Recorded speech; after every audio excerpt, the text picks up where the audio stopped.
Estamos iniciando mais um programa Cidadania e Serviço Público, um programa da Federação das Entidades e Servidores Públicos do Estado de São Paulo, FESPESP. Hoje, novamente, aqui, discutindo com a gente, Antônio Carlos Duarte Moreira, Júlio Bonafonte e Silvio Miceli, ainda comemorando 15 anos de Cidadania e Serviço Público. É o programa 769. Botamos já.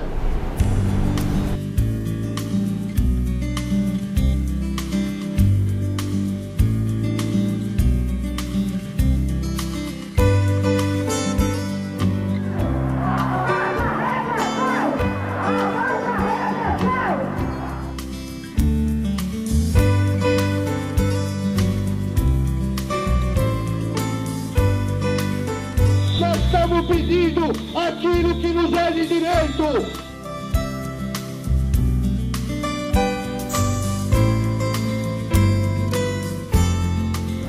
Estamos de volta com o programa 769, comemorando 15 anos de Cidadania e Serviço Público.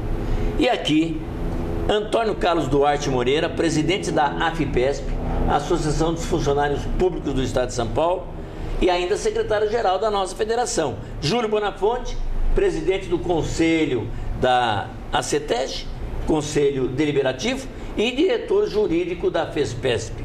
E Silvio Miceli, vice-presidente da ACETEG, Associação dos Servidores do Tribunal de Justiça do Estado de São Paulo, e também diretor de imprensa da FESPESP. São 15 anos. Tivemos essa comemoração no programa passado e continuamos nessa, com o programa 769. Agora, o futuro. E aí? Seria mais fácil se a gente falasse que o futuro a Deus pertence, né? Mas eu particularmente, eu vejo como perspectiva de futuro, se a gente fosse traçar um paralelo entre 2014 e 2029, né? Mais 15 anos, né? Que aí completaria 30 anos de cidadania e serviço público até. Eu parto do seguinte princípio: a nossa situação, em termos, o nosso maior problema é a representação política, né? Isso é uma coisa que a gente já fala há anos. Infelizmente, o servidor público ainda não se conscientizou da necessidade de eleger representantes dele ou representantes, porque assim, vai assim, precisa eleger representante do funcionalismo. Precisa eleger representante do funcionalismo, o pleito é justo. Se você tem bancada ruralista, bancada evangélica, bancada, enfim, você tem bancadas.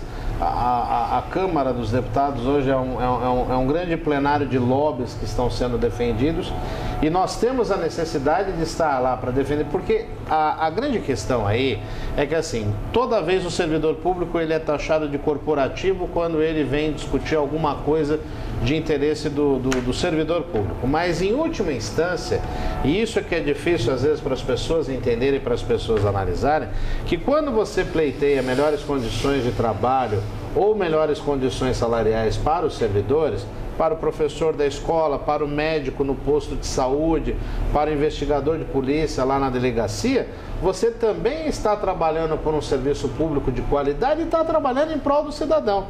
E que infelizmente a gente acaba sendo engolido pela grande mídia nessa discussão aí, o servidor público é corporativo porque ele gasta demais, então vamos terceirizar, vamos quarteirizar, vamos... O Duarte foi até muito feliz no programa passado falando a respeito do comportamento do Covas, que na condição de prefeito ele foi uma coisa, na condição de governador ele foi outra. Mas, na verdade, eu acredito, posso até estar enganado, mas acredito que a partir do momento que ele estava na condição de governador do estado de São Paulo e Fernando Henrique na presidência da República, eles deram início ao projeto neoliberal que bebe lá da Margaret Thatcher, do Ronald Reagan nos anos 80, né, do neoliberalismo anglicano e norte-americano, e eles conseguiram implantar esse projeto político, vamos colocar assim, e que trabalha com a ideia do Estado mínimo, redução de cargos, de salários, etc. e tal, então vamos terceirizar. Eu acho que a nossa luta nos próximos 15 anos não muda o cenário que é hoje. Nós vamos continuar lutando pela manutenção dos parcos direitos que nós temos, e nós temos que adquirir um nível de conscientização política, e isso é um trabalho que a federação tem que fazer, as nossas associações têm que fazer, para que o servidor público, ao invés dele votar fazer um voto, porque na verdade o voto distrital ele já existe sob uma certa forma, é só você pegar os deputados que estão na Assembleia Legislativa.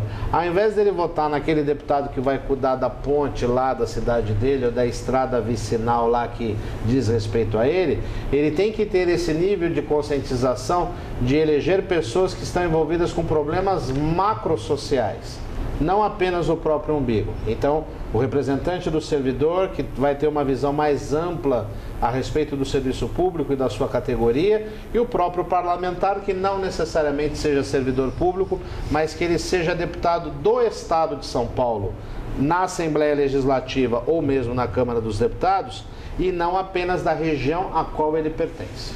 Júlio Bonafonte, nós, 13 anos de programa, 15 anos de programa e mais de 25 anos aí das dívidas salariais, dos precatórios sem solução. A novela. 2014 é o ano da solução dos precatórios? Né? Bem, primeiro, boa noite ao telespectador. 15 anos de cidadania e serviço público, normalmente tem festa quando as moças completam 15 anos. A nossa alegria é revigorar a força nesses 15 anos. Precatório, quando você fala precatório há um tempo atrás, precatórios é um instrumento, é que nem jabuticaba. Precatório só existe no Brasil. É uma forma de o governo, o Estado, a prefeitura não pagar, te dá um calote.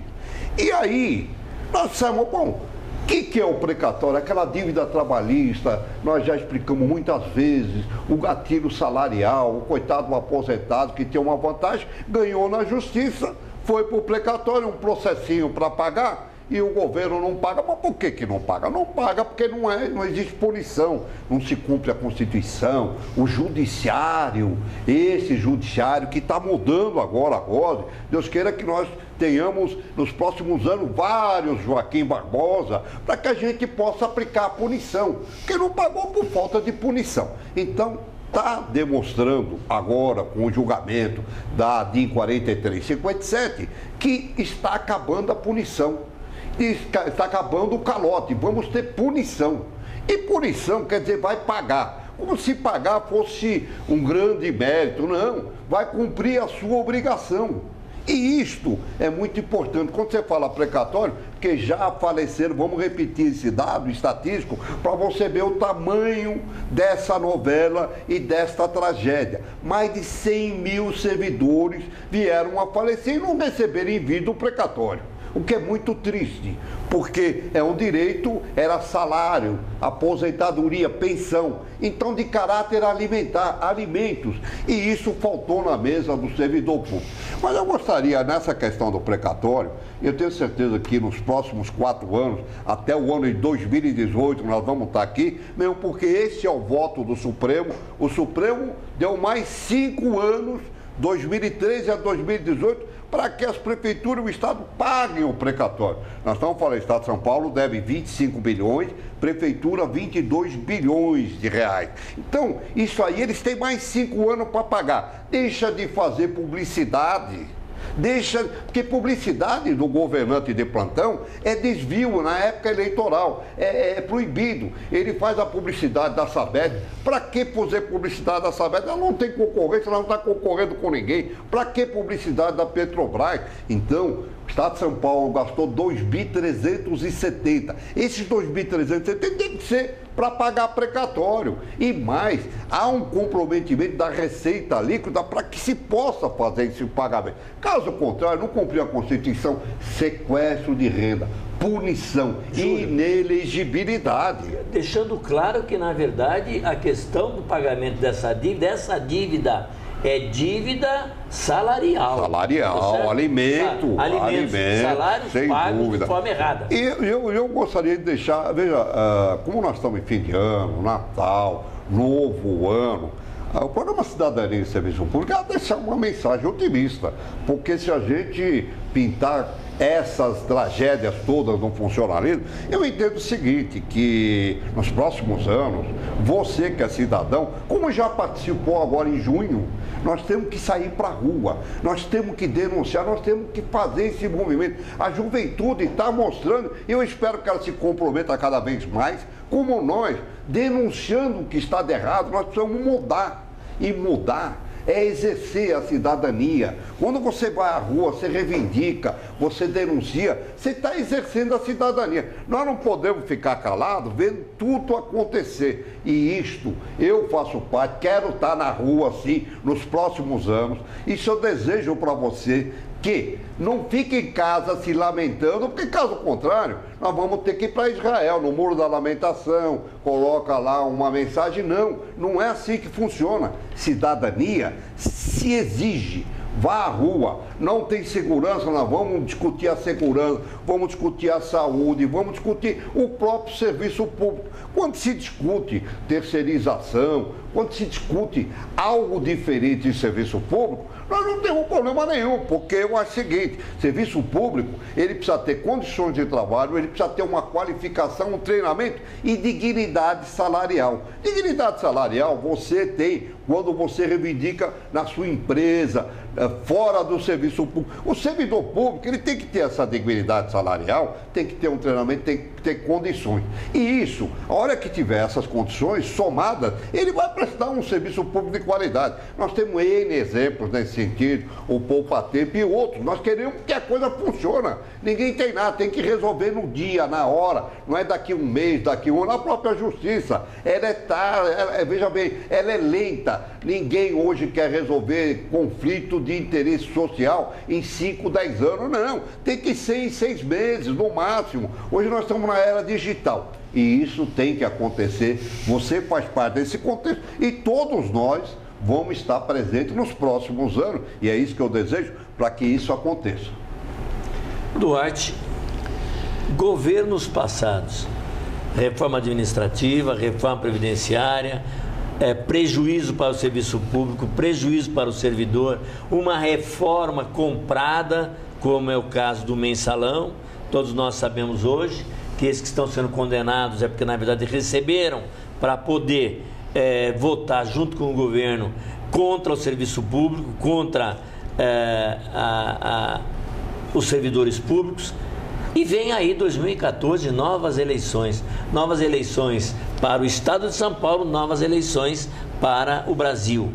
Como é que você vê isso? Como é que você diria aos nossos cidadãos, aos nossos servidores, o que pensar na hora de votar? Bem, o que pensar na hora de votar? Nós vamos voltar com um tema que o Silvio, de uma certa forma, ele fez um ligeiro comentário sobre a representatividade. O fato mais tristonho da grande categoria de servidores públicos, municipais, federais, estaduais, é não ter o seu representante político. Pode ter alguns poucos deputados, vereadores até, que têm assim uma certa vocação, mas não são líderes que foram formados na base dos servidores públicos. Eles nos adotaram. São adotados. Nós somos adotados por necessidade. Então, a representação... Até por interesse também deles. Por interesse. A representação política, ela tem que ser uma realidade. Nós temos que persistir nessa realidade. Eu me lembro que na década de 50, década de 60, eu era menino, mas estou falando por leitura. Leitura que eu conheço. É porque o Diógenes já ficou preocupado aí, poxa, quantos anos eu teria? Mas todos jovens. Não, mas eu me lembro disso por leitura, por pesquisa que eu realizei. Nós tínhamos um deputado de base, não tinha um só, não, tínhamos 3 deputados de base na década de 50 e 60.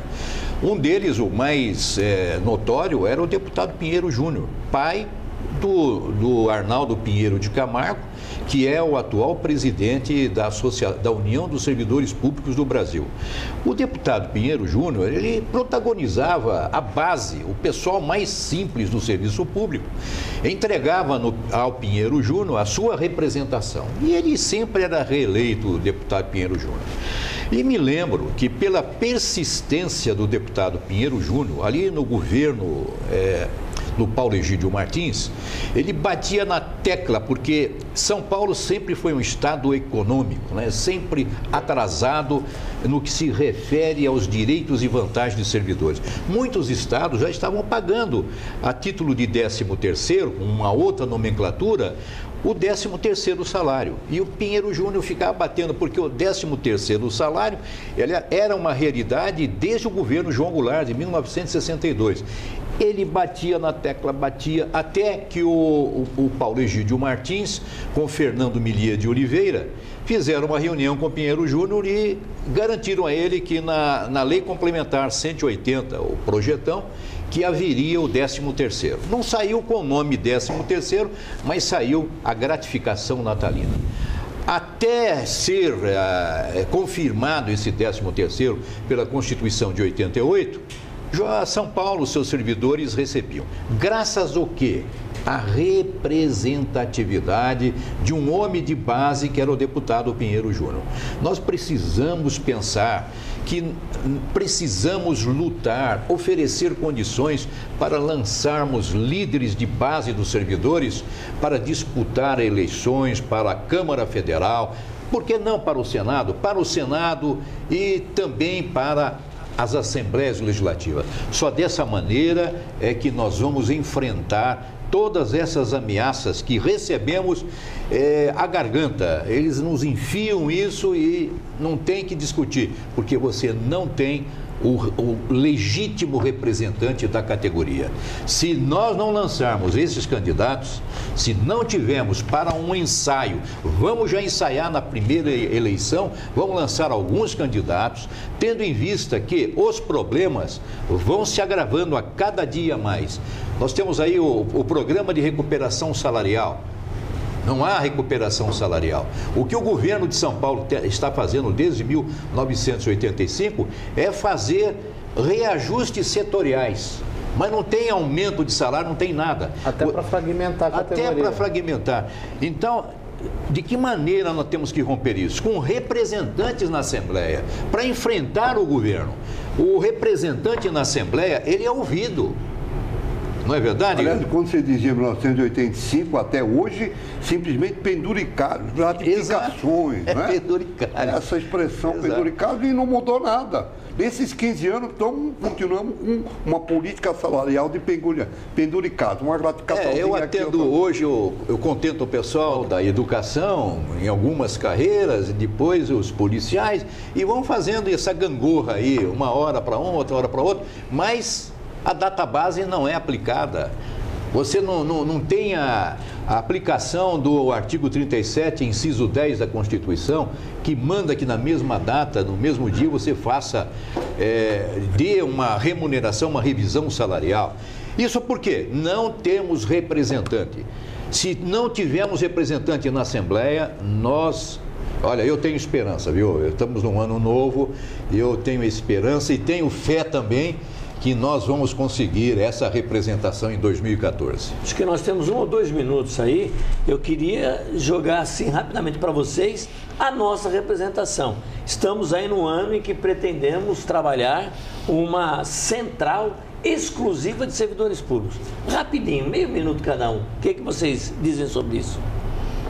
Bem, eu vou começar, eu já estava falando, eu acho que a central de servidores públicos é uma necessidade. Por quê? Porque você vai unir as entidades associativas e as sindicais numa representação que, embora sendo mista, mas ela é plausível. Eu acho um bom momento para se lançar uma central com esse nível, porque existem centrais que não incorporam os direitos e deveres dos servidores públicos. Elas fazem ao esquema de categorias de trabalhadores. Meio minuto, Silvio. Bom, eu sou totalmente favorável, acho até que ela já devia ter acontecido E é muito importante que aconteça o mais rápido possível, porque nenhuma central, nenhuma nesse país defendeu o servidor público, apoiou o servidor público, nenhuma delas. Nem defendeu e nem vai defender. Porque é uma central com outros interesses que não do servidor público. Então o servidor público tem que ter sim uma central para que possa reivindicar todos os direitos dos servidores, para que possa exigir do Estado aquilo que é cidadania. Silvio? Eu acho que lá no primeiro programa da semana passada, quando nós completamos 15 anos, eu falei que a maior qualidade, o maior êxito do programa Cidadania e Serviço Público foi sempre lutar pelo conjunto do funcionalismo. Eu acho que a central ela tem que exercer essa função. Então eu acredito justamente que a partir do conjunto do funcionalismo, sem essa fragmentação de dar reposição para um, não dar reposição para outro, o conjunto, a união. O Duarte falou do PL 1199, falamos aqui no primeiro programa. O nosso grande ato foi lá em 99, quando estávamos todos unidos. A central está vindo para isso. Acho que é a grande retomada nossa. Chegamos ao fim do programa 769, 1999-2014, 15 anos de cidadania e serviço público. E hoje acabamos de conversar com Antônio Carlos Duarte Moreira, Júlio Bonafonte e Silvio Miceli. Fiquem agora com o nosso noticiário.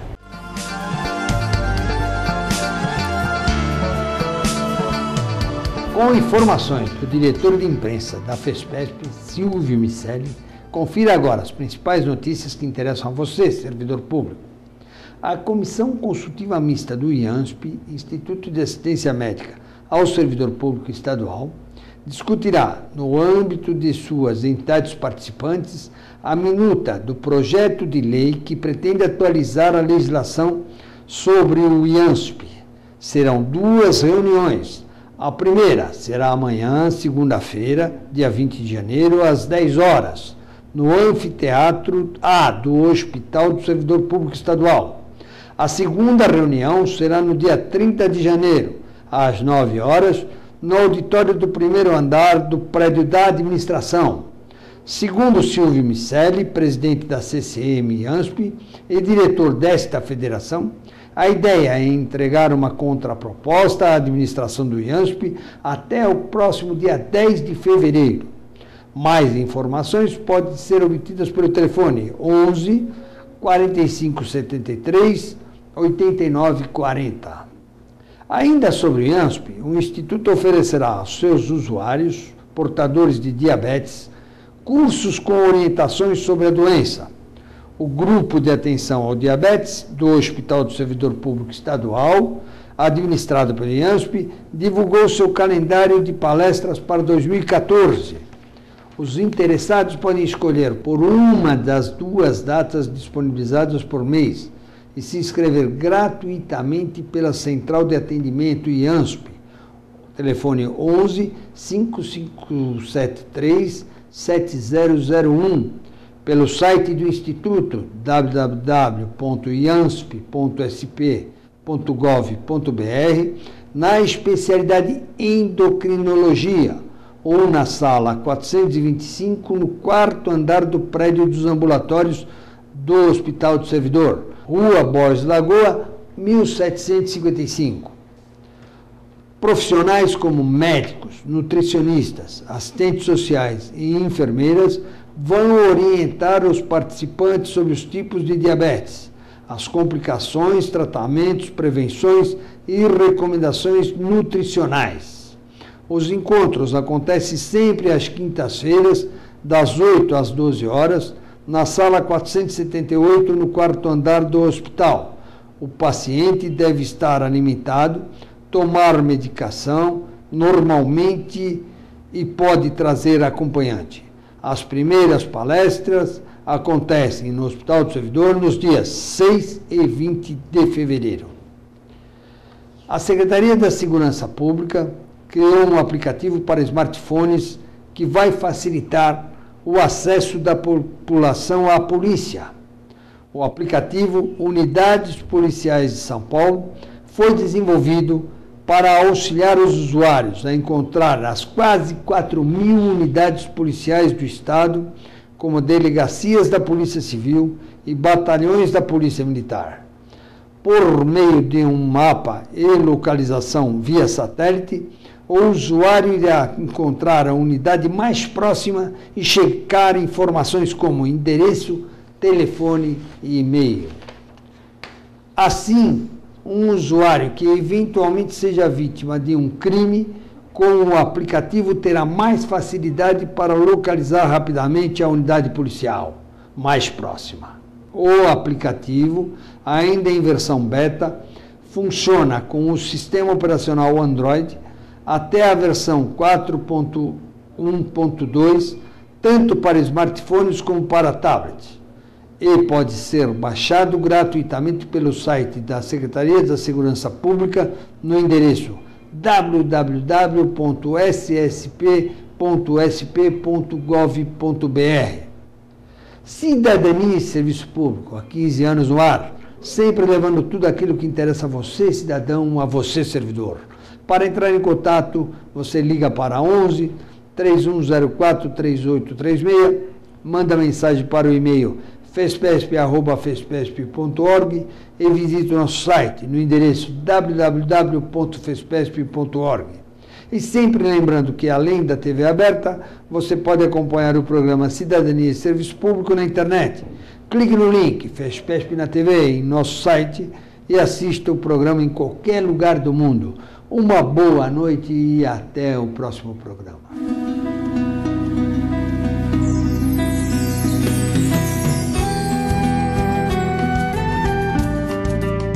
Chegamos ao fim de mais um programa Cidadania e Serviço Público, um programa da Federação das Entidades de Servidores Públicos do Estado de São Paulo. Um programa que há 15 anos vem conversar com você, cidadão, com você, servidor público. Até o nosso próximo programa.